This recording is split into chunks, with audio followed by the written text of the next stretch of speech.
Hello, welcome to this channel. This is part 2 of Genesis chapter 26. It's a quick story. I might have said this in the last one. This is something the churches really don't cover a whole lot. It's such a quick story. Some people kind of grasp at what is being conveyed here. I still see God in it. I hope you do too, with the insight I have for you today.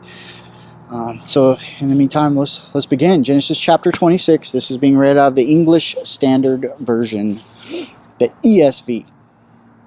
All right, 26. Let's start right here. And it says, "Now there was a famine in the land besides the former famine that was in the days of Abraham." So now we got another famine going on. Okay. "And Isaac went to Gerar to Amalek, king of the Philistines. And the Lord appeared to him and said, 'Do not go down to Egypt. Dwell in the land which I tell you. Sojourn in this land, and I will be with you, and will bless you. For to you and your offspring I will give these lands. I will establish the oath that I swore to Abraham your father.'" All right. So now he's going to get to live here, right? This is the land that he promised Abraham, and so now he's in it. This is his son. Isaac is Abraham's son. So Abraham comes down, or has passed away. His son Isaac's running around now, and the Lord kind of makes the same promise. Hey, I'll bless you, right? I'm going to give you this land. I'll make your offspring blessed. All right. So, verse 4. "I will multiply your offspring as the stars of the heaven, and I will give your offspring all these lands.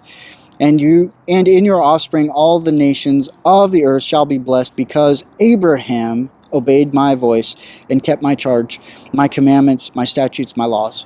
Now this is interesting to me. Later on, we're going to find in the 10 Commandments that there is a promise in one of the commandments. And maybe I'll go to that now.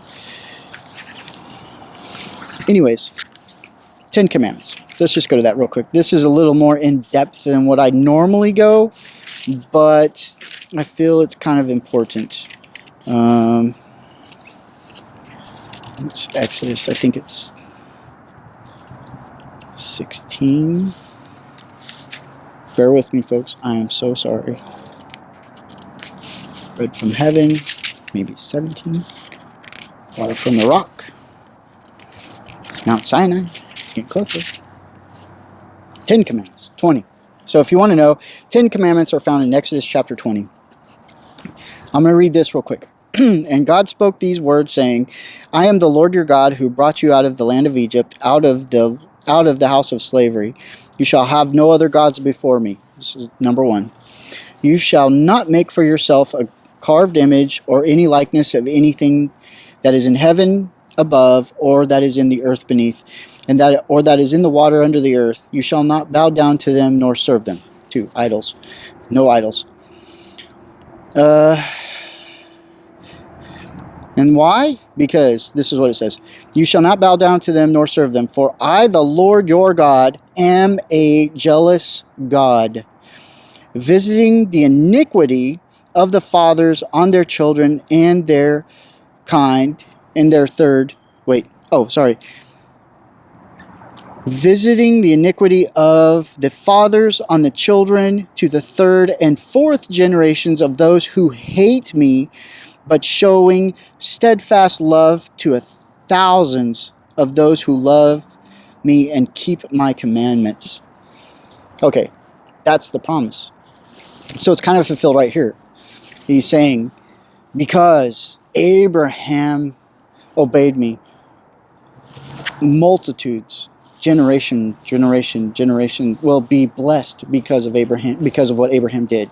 So thus, we're going backwards a little bit, but promise that you can see God, it's in his character already to fulfill. This is what it does. And then when we get to the Exodus and the 10 Commandments, you'll see it's the same God, same guy. So we read that and we go, that's interesting. We've already seen that character in him right here. All right. So he says, let me go back to that. Sorry.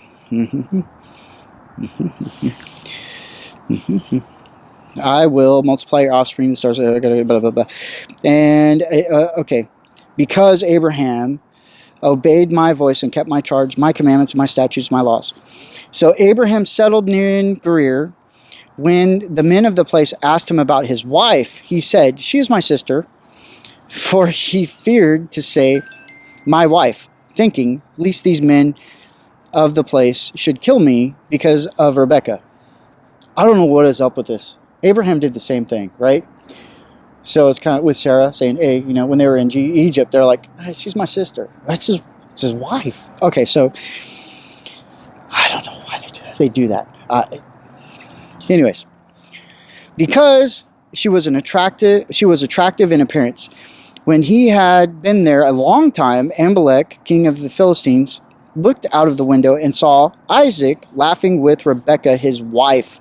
So Amalek called to Isaac and said, now this isn't laughing with her. Would you laugh differently with your wife than your sister? I can think of a situation that you would. Like with my sister, I will laugh, side by side, in front of me. That was a funny joke.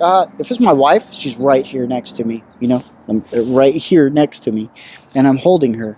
And that's probably what gave it away. Because I'm not going to hold my sister like that, unless she's like mourning or in some beat trouble, but I'm not going to hold her like that, okay?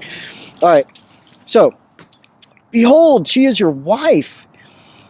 How then could you say she is my sister? Isaac said to him, because I thought, lest I die because of her. Amalek said, what is this you have done to us?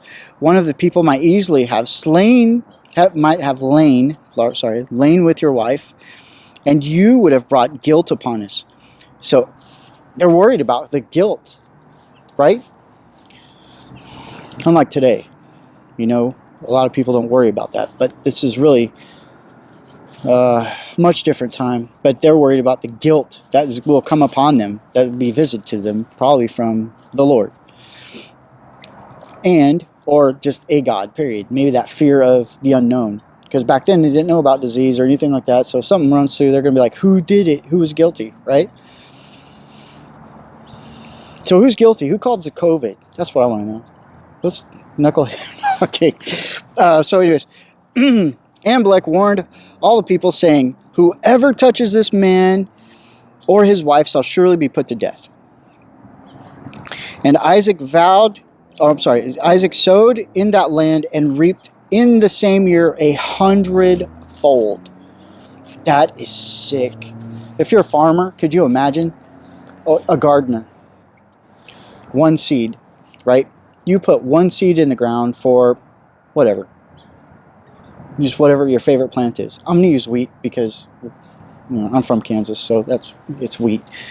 You put one grain of wheat in, you cover it, right? But the bounty was 100-fold. That would be like, 100 times what that one plant you were expecting. So maybe you're expecting 8 to 12 grains a head, and all of a sudden you have 100 of those instead of just the one sprout or the one seed pod. You've got heads of grain all over the place. That would be amazing. Okay, he sowed and reaped 100-fold. The Lord blessed him. Yeah, he did. That's obvious. And the man became rich and gained more and more until he became very wealthy. He had possessions of flocks and herds and many servants, so that the Philistines envied him, admired him.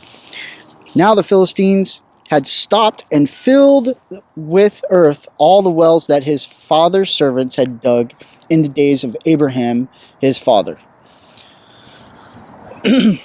Why would you do this?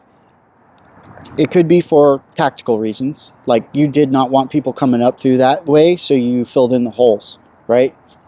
No water, no way to transport safely. You find another route. You go around. Tactically, you could do that. It could have been the reason why. You were upset at one of Abraham's offsprings, and you're like, I'm just going to bury his wells. So you start burying the wells. You're not using them, so might as well, right? But I really think maybe more tactical than vengeful. But it doesn't say here, so we're not sure. Let's see. Now, and Amalek said to Isaac, "Go away from us, for you are much mightier than we." And maybe this is why he buried the wells, because he saw that his servants, his flocks were using these wells, all these things, who knows. So Isaac departed from there and encamped in the valley of Gerar and settled there. And Isaac dug again the wells of water that had been dug in the days of Abraham his father, which the Philistines had stopped after the death of Abraham. So after Abraham died, they filled in the wells. And he gave them the names that his father had given them. So he went back around, dug them all back up again, and called them the names again. But when Isaac's servants dug in the valley and found there a well of spring water, the herdsmen of Gerar quarreled with Isaac's herdsmen, saying, "The water is ours."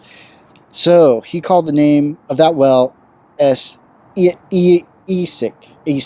E-S-E-K. Okay, let's do a little tiny, I'm curious myself, a little tiny research here. What verse is this? 20?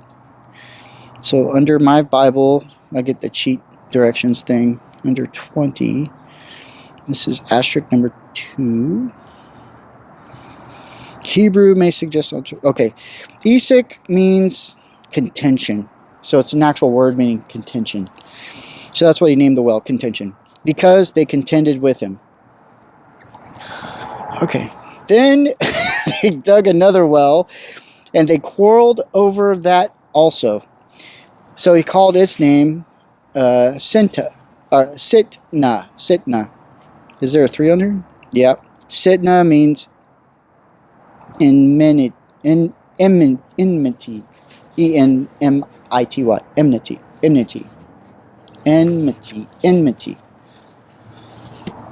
Me in English. We're still learning. I'm still learning English. And he moved from there and dug another well, and they did not quarrel over it. So he named it Rehoboth, saying, "For now the Lord has made room for us, and we shall be fruitful in the land." You want to guess what Rehoboth means? Means broad spaces or room. Cool. From there he went to Beersheba, and the Lord appeared to him at the same night and said, "I am the God of Abraham your father. Fear not, for I am with you, and I will bless you and multiply your offspring for my servant Abraham's sake." So he built an altar there and called upon the name of the Lord and pitched his tent there. And there Isaac's servants dug a well. When Amalek went to him from Gerar with Oshuas his advisor and Phicol, the commander of his armies, Isaac said to them, "Why have you come to me, seeing that you hate me and have sent me away from you?" It's a good point, isn't it? Here you're coming to me, and I'm living now in peace, and you guys are coming at me after you've kicked me out and you filled in my father's wells. I had to dig them back out. I had to start again. He's asking them, what do you need to be here for? And they said, "We see plainly that the Lord has been with you." They see it. They see the 100-fold crops. They see the servants. They see the cattle, the sheep, all those possessions increasing. They see the Lord has blessed him with health, wealth, and wisdom. Right? Well, it doesn't say wisdom, but wealth, definitely. So he said, "Let there be a sworn pact between us, between you and us, and let us make a covenant with you, that you will do us no harm, just as we have not touched you and have not done you anything but good, and have sent you away in peace." So, they want a covenant. They know he's going to get bigger and bigger and more powerful, and they're worried that he may overtake them. It's a good concern, right? And they're saying, make a pact with us, make a treaty. Okay, so, and they say, "We sent you away in peace, be peaceful with us. You are now the blessed of the Lord." So now they acknowledge that Isaac took Abraham's place, right? Abraham's dead, they buried his wells, and then Isaac goes around and digs these wells. There's still water in them, whatever. And they're like, part 2, revision 2, God's prophet number 2, maybe. I don't know. Who knows what they were thinking, but they definitely respected the man. And they definitely wanted peace with him and not war. So he made them a feast, and they ate and they drank. And in the morning they rose early and exchanged oaths. And Isaac sent them on their way, and they departed from him in peace. That same day Isaac's servants came and told him about the well that they had dug, and said to him, "We have found water." Oh, they found water where he was at. He called it Sheba. Therefore, the name of the city is Beersheba to this day. When Esau was 40 years old, he took Judith, the daughter of Beri the Hittite, to be his wife, and Basemath, the daughter of Elon the Hittite, and they made life bitter for Isaac and Rebekah. So Esau took 2 wives. Who knows why? They're both Hittites? They're both Hittites. So remember, Isaac got Rebekah it was his grandfather's granddaughter, right? So now you got Isaac, who was following his father's footsteps, communion with the Lord, was the guy that hung around tents, right? Remember? Oh, no, I'm sorry, Jacob and Esau. Jacob and Esau? Isaac. Isaac was his father. Gee, this is getting confusing, isn't it? Are you paying attention?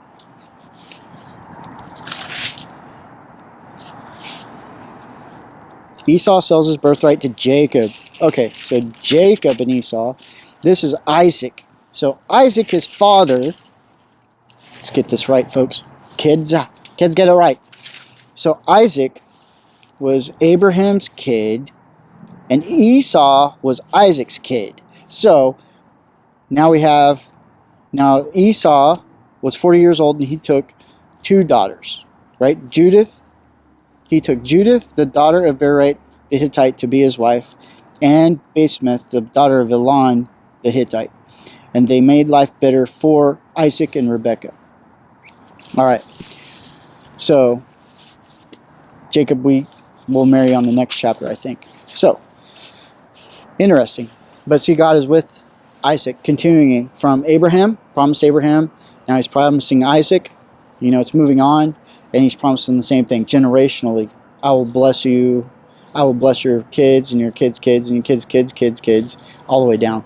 And we learned in the commandments that it was a promise, right? For those that disobey me, I will punish to the 3rd generation, but those who love me, thousands. It was really cool. It shows you how loving God is, how forgiving He is, and how He loves blessing people. And that's funny because that's part of our character too. If you ever get to the point where in your life there's somebody that's done you wrong and you just want to curse them, you want them the worst thing to happen to them or whatever it is, and maybe it does happen, and then I would feel bad for that person because I would feel like part of the guilt would come upon me, right? Like I willed that? What in the world? It's like, but then when you gift somebody, you bless somebody, and you give them things like your kids, right? That's probably a better case scenario. You give your kids good gifts, blessings, and they love you for it, and you love them for it, and it makes a happy moment, right? It's just happy. You see their face, makes you smile because they're smiling and laughing. Whereas if you punish them, right, you spank them, you discipline them, you ground them, whatever you do to them, it's not a good moment for either party, for the child or the parent. And that's a lot like God. He says, if I punish you, I'm going to punish you to the 3rd generation, right? 3rd and 4th generation. So he's like limiting it for that. But then he says, but when I bless you, you follow my commandments, I'm going to bless you thousands. And that's really cool. It shows how big God's heart is and the concept of it. So it's neat. So how about you try to do something like that for somebody today? Bless somebody, buy them a coffee. Say a kind word to them when they need it, or just because they don't need it. Hey, you look great today. Hey, I was thinking about you today, and you made me laugh when you told me this joke way back when. Or, let me tell you this joke. Blah, blah, blah, blah. And they laugh, and you go, see, I love that about you. You have such a cool laugh. It's contagious. Do something nice. Find that find that good thing in everybody and bring it out. That's our job. It's one of our many jobs. I think a job that God likes to see us doing more often. So, don't forget to read your Proverbs, whatever day it is. That's the chapter you're reading. I hope you enjoyed this chapter, and we look forward to seeing you on the next one. May God bless you. May you get closer to God through His reading, and may you start your own reading plan so that you can develop your own personal relationship with God without me in the way. All right. Be good.